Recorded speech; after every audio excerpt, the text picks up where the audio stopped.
Hey, everybody, and welcome to our Season 2 finale of Ask Dear Abby, a podcast where we uncover what ails our animal friends and offer some top-notch animal advice from our delightful doe, Abby. Well, thank you for that introduction. And of course, this all isn't possible without you, Hopper, our faithful showrunner. I can't believe it's the last show of the season already. Feels like it was just yesterday. Well, you know the saying, time flies when you're having fun. I was gonna say eating carrots, but nah, I'm just pulling your leg. It's been a blast. What's been your favorite part so far? Ooh, that's a good question, Hobby. But I would have to say I enjoy helping out all our animal callers the most, whether they're near, far. Wherever you are, I believe that... Oh, sorry, I thought we were doing a singing thing there. No worries, Hobby. Can I just say I love how much your singing has improved during this season? You may. And coming from you, that's a huge compliment. So, what's been your favorite part of the show, Hopscotch? Not being called hopscotch. Honestly, my favorite part of this show is learning about all these cool animal fast facts with my best pal. Aw, I love that too, Hop. So, do you want to know a few more fun animal fast facts before we dive into today's episode? You know I do. Well, Hop, for one, did you know that there is one species of jellyfish that has been called biologically immortal? Is that the peanut butter and jellyfish? Those are my favorite. Actually, it's the jellyfish Turritopsis dohrnii. When these amazing animals face some kind of stress, like hunger or injury, they can turn back time by reverting to an earlier stage of their life cycle.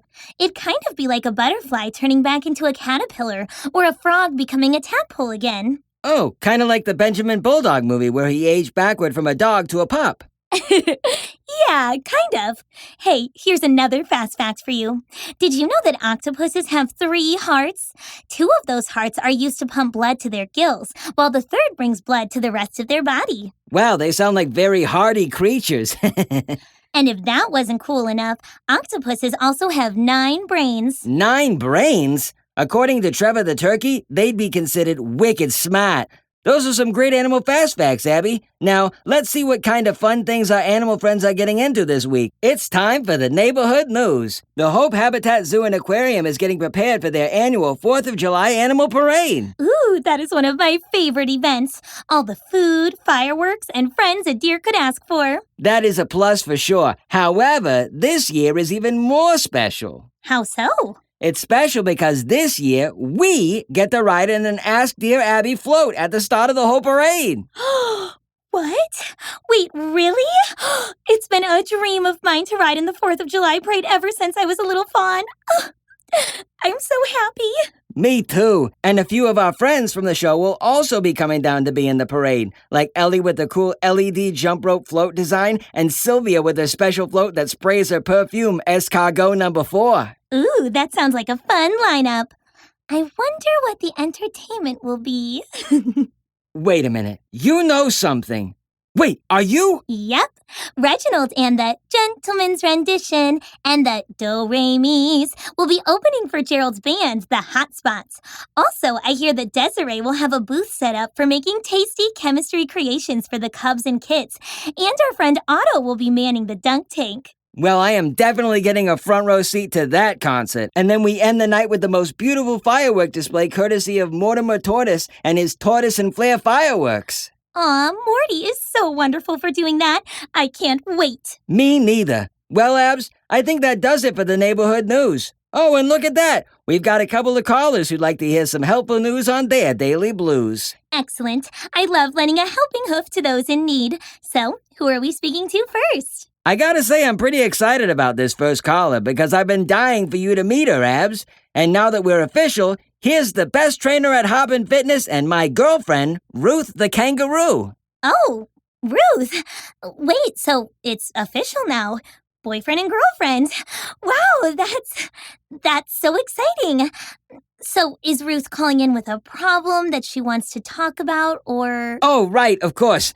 Sorry, I was just so excited to tell you I forgot to mention why she was calling. Yeah, so Ruth has actually been practicing for the upcoming Summer Animal Olympics, but recently she hasn't been doing as well in her kickboxing matches, and she isn't sure why. Ah, I see. Hello, Ruth. If you've got a problem, just stop on by and I'll say hi and ask, Dear Abby, that's me. G'day, Abby. It's such an honor to be on my boyfriend's show. Thanks for having me. Oh, of course. Hoppy and I do our best to answer all our animal requests. And it's nice to finally meet you, by the way. Yeah, it's nice to meet you too. Although, I feel like I already know you, what with this show and all. Plus, Hopper talks about you constantly. Oh, does he? I don't know about constantly.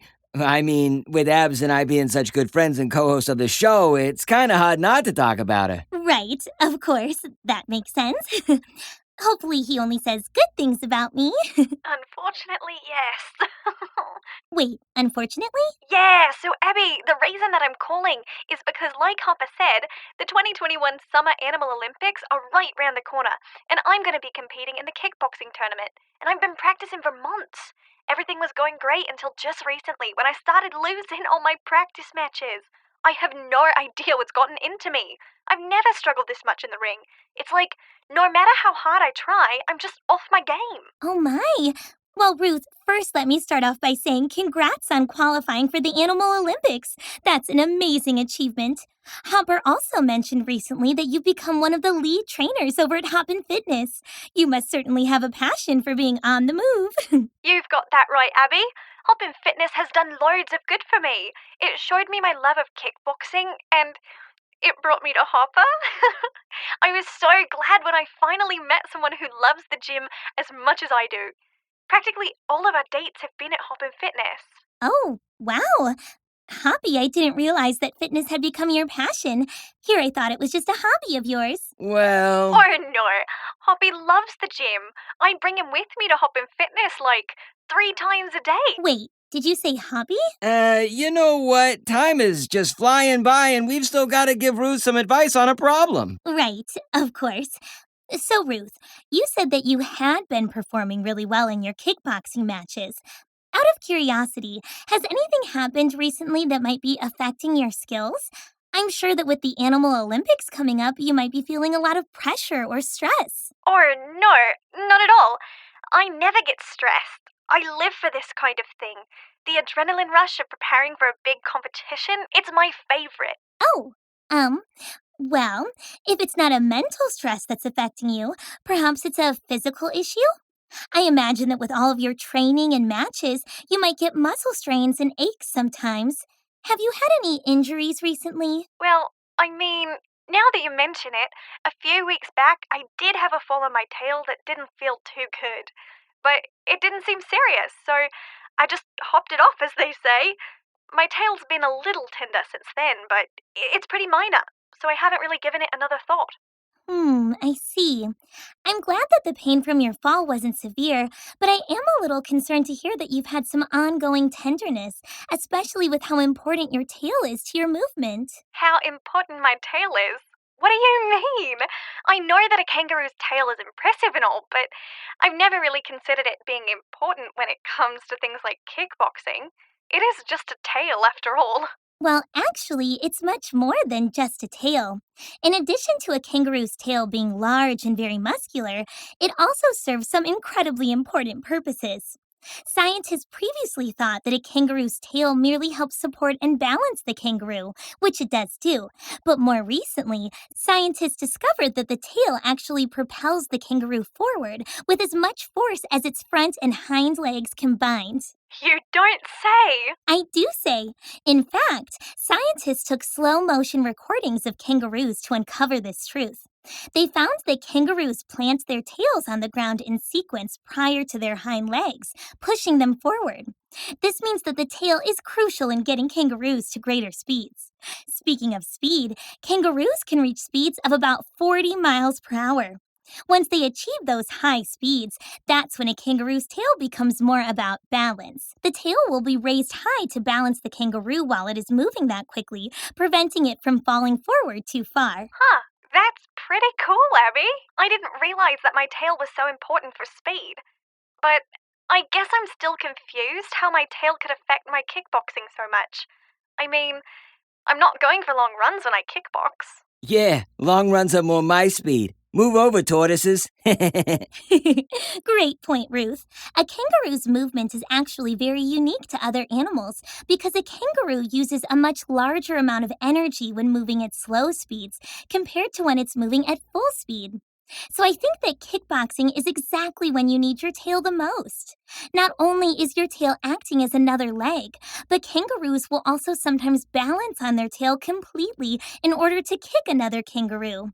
Which brings me to you and your kickboxing. Ah, I see. So you're saying that even though my injury from falling might be pretty minor, it could still be throwing me off my game because it's such an important part of my propulsion, balance, and strength? Exactly, Ruth. Which is why I feel that your best course of action may be to get your tail checked out by a vet. If it is a minor injury, which seems to be the case, the vet will hopefully get your tail back to operating at 100% in time for the Animal Olympics. Wow, thanks, Abby. Without you, I would have never given my tail a second thought. I'll definitely get it checked out. Also, I should probably say that I wasn't completely honest before when I said that I never get stressed. I I have been a little overwhelmed with training new animals at Hoppin Fitness while trying to get ready for the Animal Olympics. That is, except for Hopper here. He's a real fast learner. Well, I have a great trainer. um, I completely understand, Ruth. We all strive to find balance in our lives, both physically and mentally. Make sure that despite everything that's going on in your life, you're still taking time to take care of yourself. I think that getting your tail looked at is a great place to start. Thanks, Abby. You know, you're pretty cool. You should hang out with Hopper and I at the gym sometime. Oh, we'll see. I definitely don't think I could handle 3 workouts a day. Ah, you get used to it, right, Hopper? Yep, I live for the burn. Catch you later, Ruth. Pleasure having you hop by. Later, Hoppy. Bye, Abby. Wow, that was fun. Ruth seems great. Yeah, she sure is something. Hobby, I do have to ask, do you really love going to the gym that much? I hope you're only doing it because it's what you really want and not just because it's what Ruth wants. I mean, I like it okay. Am I as crazy about fitness as Ruth is? Definitely not. But, it keeps me in shape and allows me to think about things. Why do you ask? Oh, I was just curious.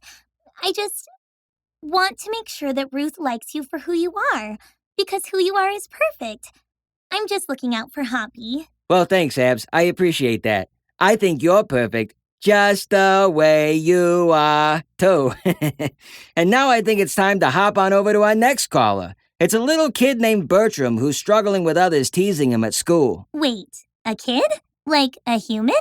No, Abs, a kid, like a little goat. Aren't young goats called kids? Oh, yes! That's absolutely correct, Hoppy. My apologies. Hello, Bertram. If you've got a problem, just stop on by and I'll say hi and ask, Dear Abby, that's me. Hello? Is it time? Am I on the air? Oh, never been on the radio before. So many people listening to my voice. Me, little Bertram. Wait, oh no, it's happening. Here comes again. Bertram? Are you there? Are you okay? Did we drop the call? No, it looks like he's still on the line, but I don't... And I'm back. Oh, sorry. That happens to me sometimes when I get a little overwhelmed. Like when I'm on the radio for the first time in my life, and a whole bunch of people are listening to my voice. Oh boy. Bertram, wait, it's okay. Take a breath. You have no need to be nervous. Just focus on Hoppy and I. Okay. I'll try. Bertram, out of curiosity, may I ask what type of goat you are? I figured you might have guessed it. I'm a myotonic goat. Yes, that explains it. You're a tonic what now? You see, Hoppy, myotonic goats are also known as fainting goats. Oh, I get it. So, you faint easily? Is that what happened a second ago when we lost you? I'm sad to say, yes. It's kind of what I do. Anytime I get stressed or nervous, or just like any heightened emotion, I faint. Just like that. Sometimes I even faint at the thought of fainting. Oh, like right now I'm thinking about fainting and how I fainted on your show a second ago, and that was so embarrassing, and I think, oh no, yep, here we go. Bertram! Oh dear. It's okay. Let's just give him a second. Woo! I'm back. Oh, I fainted again. That's so embarrassing. Bertram, my friend, let's pump the brakes here for a second. Please believe me when I say that Hopper and I are truly delighted to have you on our show, and you have absolutely nothing to be embarrassed about. Now, I take it that your, fainting might be why you called in today? Yeah, you could say that again. Let's just say it's really hard to make friends at school when you faint all the time. The other kids, they kind of tease me about it. Oh, Bertram, I'm so sorry to hear that. There is no excuse for teasing or bullying, period. And I hope that you've talked with the grown-up goats at your school about the situation. Yeah, I've mentioned it. But what I really want is to stop fainting, you know? If I could just get through one class period without getting overwhelmed and falling over, I just think everything would be so much easier. Well, Bertram, what if I told you that even though myotonic goats have been nicknamed fainting goats, you aren't actually fainting? But what? It's true, Bertram. Myotonic goats are a breed of domestic goat that stiffen when startled or experiencing heightened emotions. Although you may fall over and look like you are fainting, you actually remain fully conscious. This is a muscle condition called myotonia congenita, and it's actually inherited or passed down from goat to goat. So all myotonic goats, Bertram, are just like you. You are by no means alone in dealing with this condition. Whoa, I never thought about other goats like me being out there. That's kind of exciting. Oops. Don't want to get too excited or I'll faint again. So, Abby, I'm not actually fainting. And what is happening to my body when I fall over? That's a great question, Bertram. So, every single animal and person experiences heightened emotions that make our muscles tense up. The difference with a myotonic goat is that when your muscles tense up, they don't immediately relax, causing you to fall down. More specifically, when you get stressed or startled, your eyes and ears send an electrical signal to your brain, initiating the fight or flight response. For you, Bertram, when that response is initiated, your muscles tense up or freeze. Thankfully, the muscle freezing doesn't last for very long and doesn't cause any harm to the goat, so most myotonic goats lead normal, healthy lives. That's pretty cool, Abby. I had no idea. Maybe I can educate the kids at school who tease me for fainting. They probably don't know the truth either. I think that's a great idea, Bertram. Thanks, Abby. Before I go, though, is there anything that helps us myotonic goats with, the muscle freezing? Well, Bertram, myotonic goats have been known to freeze less when their environment remains calm and positive. You mentioned earlier having a lot of stress and worries, partially linked to the freezing itself. We all struggle with worries and anxieties, myself included. And, if I may, I have learned some tricks over the years that help me when I start to get overwhelmed. Yeah, Abby was able to help me with my anxieties too. Oh, please tell me, Abby. So, one thing that I find has helped me is to focus on the here and now. What? That means to be present in the moment. When we feel anxious, we can take a deep breath and use our senses. Use your eyes to look all around you. Use your nose to smell the air. Use your ears to hear the sounds in the room. Plant your hooves firmly on the ground and feel the earth beneath you. This is all a small strategy that can help us recenter ourselves when our thoughts start to run away with us. Whoa, I feel more peaceful after just listening to you say all that, and I don't feel peaceful very often. Thanks, Abby. I'm excited to try that the next time I feel a muscle freeze coming. Aw, it was my pleasure.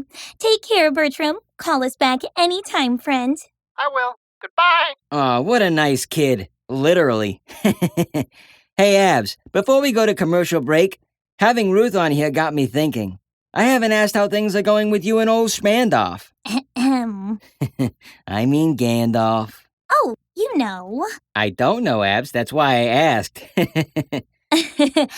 Well, so Gandalf and I have actually decided that we are probably better off just being friends. Oh, wait, really? Yeah, I mean, Gandalf is, of course, a wonderful dog and all.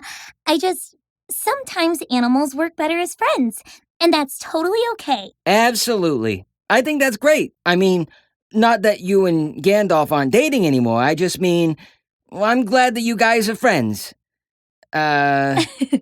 It's okay, Hop. I know what you mean. Hey, I'm pretty sure I heard the ice cream truck outside. Want to treat ourselves during the commercial break? It's the season finale, after all. Absolutely. We'll be back in a flash after these messages. Are you tired of getting knocked down by yesterday's fashions? Perhaps you are looking for some cozy new clothing with a creative spin? Then I have exactly the shop for you! Here at Spinach Sweaters, we weave beautiful spider silk garments with artistically eye-catching zigzag patterns that are sure to impress your friends and loved ones. Not only are these sweaters great to look at and wear, but they are also very affordable.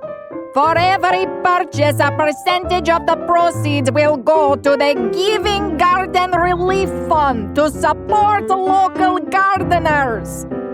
For more information and to purchase your next comfy creation, check out Spinach Sweaters on the World Wide Web today, and thank you for your business. Yoo-hoo! Norman here.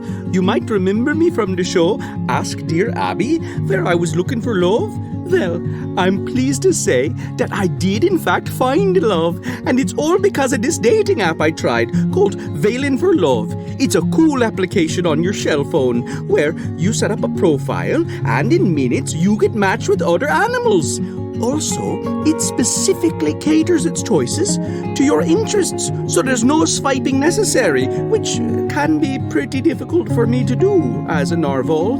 I'm not the only one who's had success with this app either. Just listen for yourself. I was blind as a bat when it comes to matters of the heart, but then I discovered Wailing for Love and met my better half, Sylvester Stallone. We've been together for 3 lovely years and are closer than 2 peas in a pod.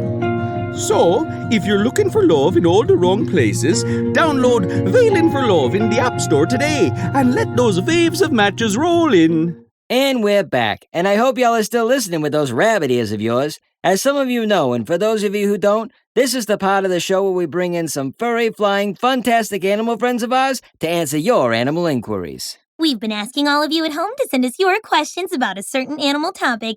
Today's topic is endangered species. Take it away, Hop. This week's question comes to us from Jackson. He wrote, "Hi, Abby. What makes a species endangered?" Ooh, thank you for that great question, Jackson. I think we're going to need to defer to an animal expert for this one. So, without further ado, let's meet him. Calling in all the way from the snowy mountains of the eastern Himalayas, it's John Snow Leopard.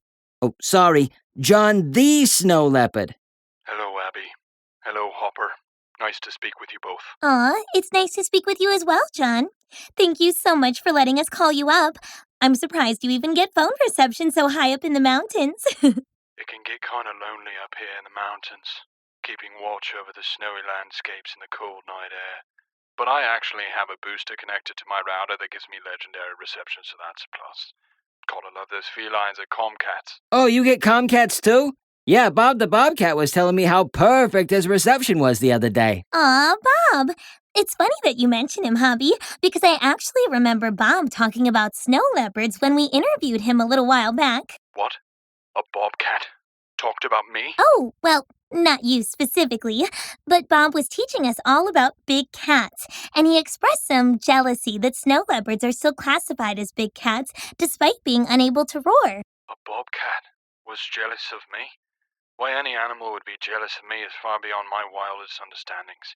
What with everything myself and my species has been through, it's been a dark couple of decades. Well, it's actually the sun's out and it's quite breezy and nice, just like Bob's flattery towards me. A true king of kindness, honor, and respect. John, I'm glad that you mentioned the term king, because to my understanding, snow leopards have been the kings of the mountains for millennia in the 12 countries where they are found. A king. I can't imagine having that kind of reputation and responsibility. Neither can I. I don't want it. I just want to serve my species by being the best snow leopard I can be. But it's gotten harder to do so. At least the crown is pretty. Yes, you mentioned earlier that your species has been through a lot? It's true. We have, because of the whole endangered thing. Yes, I imagine that that's been hard indeed.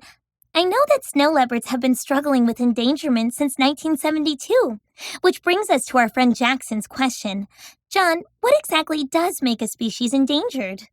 Endangered. What a word. That very word can strike fear in the hearts of many animals, but there's no shame in fear. My brother told me what matters is how we face it.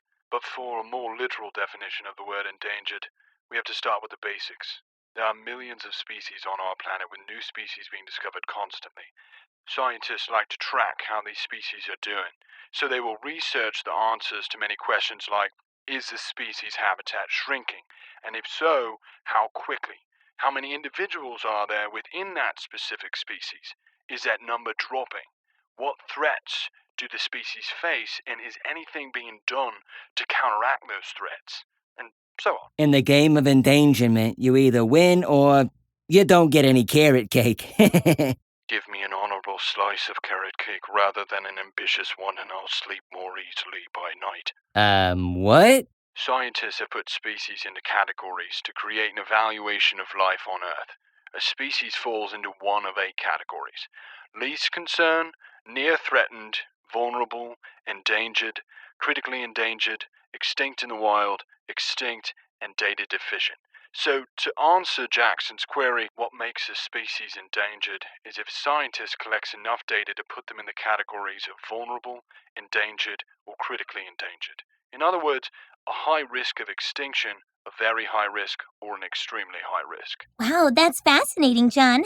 I had no idea how much research and thought went into the process of categorizing species.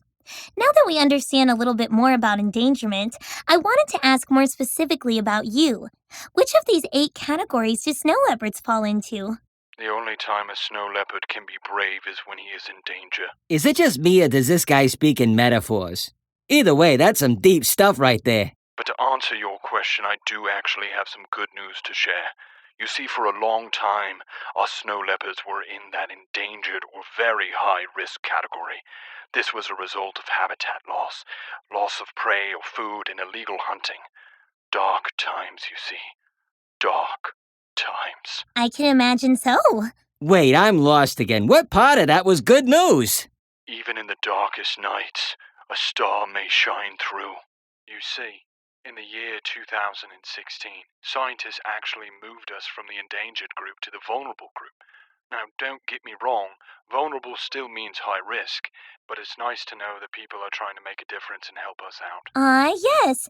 And I imagine that we all need to continue making a difference if we want to get snow leopards out of those risk categories entirely. As the sun sets and the moon rises, so this is true. Honestly, helping people become aware of the situation can make a big difference, because sometimes we just don't know what's going on way up high in the mountains of the eastern Himalayas. Like, take this for example. Local farmers have been a threat to snow leopards in the past because we'd find some yummy dinner among, their sheep and goats and whatnot. And farmers don't like that. So, in the Himalayas, some scientists started working with the local communities to raise awareness of the high risk our snow leopards are under. And those same scientists also work to keep us stocked up on food so that we don't keep upsetting the farmers. Wow, John, that's amazing.